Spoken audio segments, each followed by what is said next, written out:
Hello, welcome to Slots and Sprues.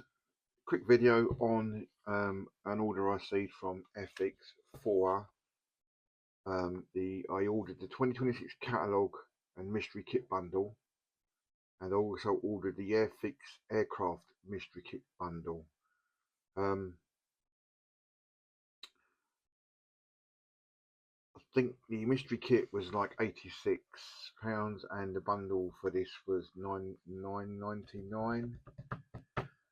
So I'll just go through quickly what we received. It's going to be the same as everyone else. I've seen other people's videos on YouTube and it's all the same, but I thought I could do one as well because, you know, why not?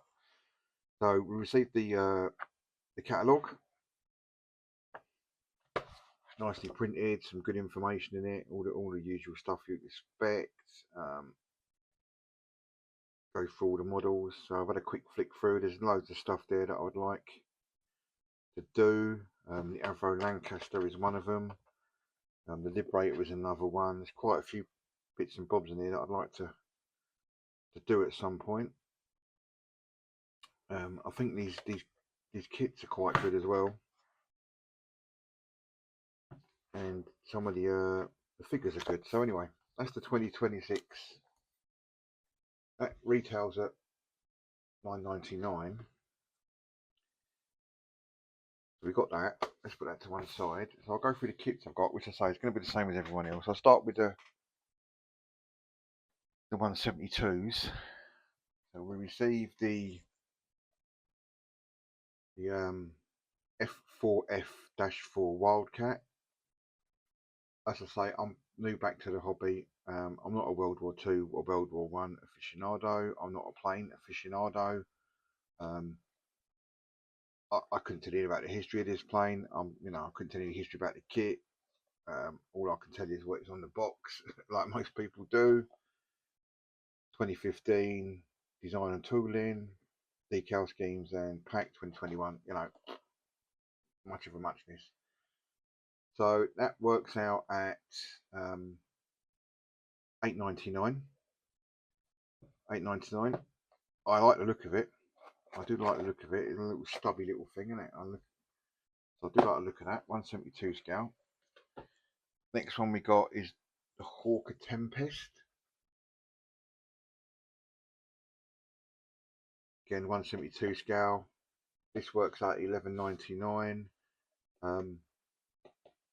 Doesn't look an overall difficult plane. However, I think getting that paint scheme that they've done, rather than going for the out at the camo version,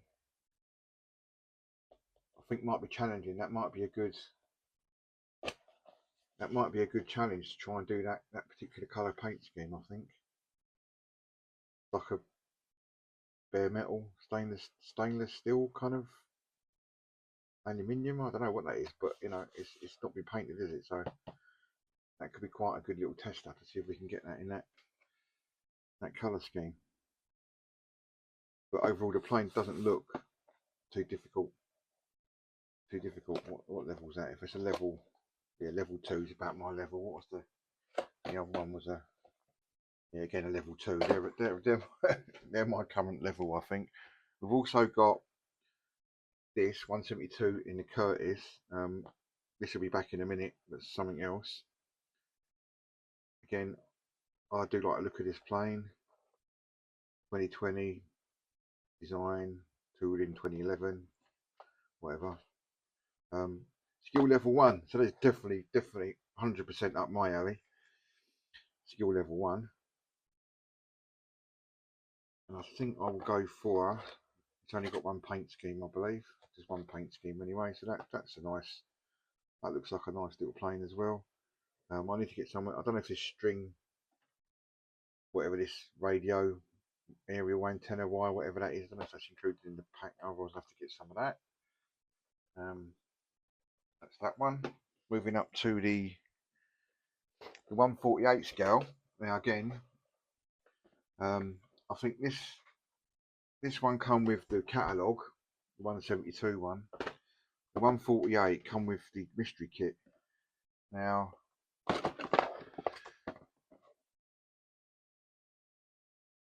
they look kind of same but different. So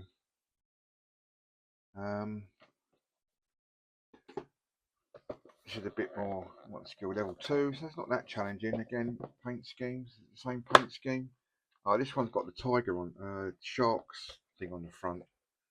But I'll do that. I'll probably do this one in that paint scheme then, and then do this one with the shark on the front to make it a little bit different. And they are different. They do look. Well, they don't look different. Different paint schemes anyway. So that one I'll do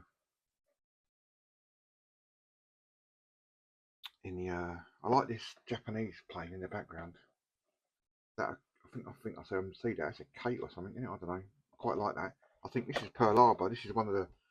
This is when they bombed Pearl Harbor, I believe. And only a few of these planes managed to get up in the air, didn't they? A few of these got up and destroyed all the Japanese fighters. I think. Could be wrong. Maybe one little bit of history that I know. What we got next? The next one is, which I'm going to leave till my very end because this looks bloody difficult. The Bristol Bulldog Mark II. All this wiring, I think for me, is going to be a challenge. So this one will definitely be left until last out of all these kits, I think. So I think I need to get some experience behind me before I do this. I mean, this is a level 3, not quite a level 4, but it looks kind of complex, doesn't it? So that's probably going to be a wait till I've got through the others and a bit more experience before I tackle that. Again, it's not, the paint scheme looks as if it's like a bare metal paint scheme. Again, I'd like to do this engine some justice. If I get some practice with weathering and stuff on the other ones, I'm looking forward to that one. And last but not least, you probably all know now if you've been looking at other mystery box unboxings, and I like the look of this plane. I don't even think this is going to fit in my camera. This is the 1/48 scale. I mean, look at the size of the box to that. Why? My box is massive. It's not even going to fit in my camera, and I can't move the camera at the minute. So, but the 1/48 scale, very Gannet. You know, I like the look at this plane. It's kind of funny looking, like a cartoon kind of plane, isn't it? With double prop thing. And I read a bit of this spiel in the magazine, in the catalogue, and it said it had 2 engines and 2 props, so they could run independently of each other in different rotations. And this is the dog's body postman version of it, taxi version apparently. Delivered the mail and delivered the VIPs. You know, when they wanted to go to wherever they went to in the war to get their burgers. So I think this will be second to last. The Bulldog is definitely going to be last. I don't think this will be that difficult. I don't know why this box is so large and this model is so big. It's just huge. It's a huge looking thing. But we'll leave that one till last. No, we'll leave the Bulldog to last because that looks really difficult. Comment below if you've built it and I'm just panicking for no reason.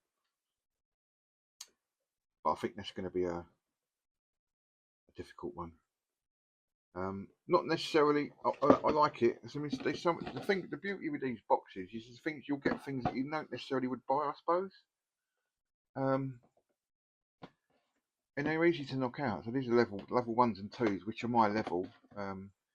Hopefully I can knock them out pretty quick. I'm still doing this Messerschmitt. I don't even know what level that is because that's taken me. That's a level 2, and that's taken me some time to build that. So I'm not going to be quick at these by no means. But yeah. So overall, this would have cost me 162.93. This whole lot. After the club discount, Airfix club discount of a tenner, I had some points which give me another £3 off. So if you work out the maths, I got 46% off. So I only paid 86.82. I saved £76. which is great. I mean, if you've got all the, if you've got, the only thing is a double up on the kits, but that's not a problem. They're different scales and different schemes. If you've already got these or some of these, then obviously that's not value for money. But as I'm new, that's value for money for me. And also I've got 870 points, which I believe is £8.70 back as credit. So I can use that. I mean, I've got Skeletrix as well, so and these points you can use on Skeletrix or on Airfix, so I can use them on either side. So it's pretty good. So good value for money. If you haven't got the kits already, if you've already got the kits already, then no, it's not good value for money, obviously, because you're doubling up. Unless you really, really want two massive gannets. But anyway, build videos coming. Once I get the Messerschmitt done, I've got a Scooby 2001 Subaru coming. I think I might leave that because that's probably going to be a bit difficult as well for me to start with. I'll probably get these 172 scales out of the way again. More practice for me. I might do this one, then this one, and then this one because of this paint scheme. I've got an airbrush. I've only used it a couple of times because I'm new. But these look reasonably easy paint schemes. But yeah, so just comment below if you've built any of these, what they like to build.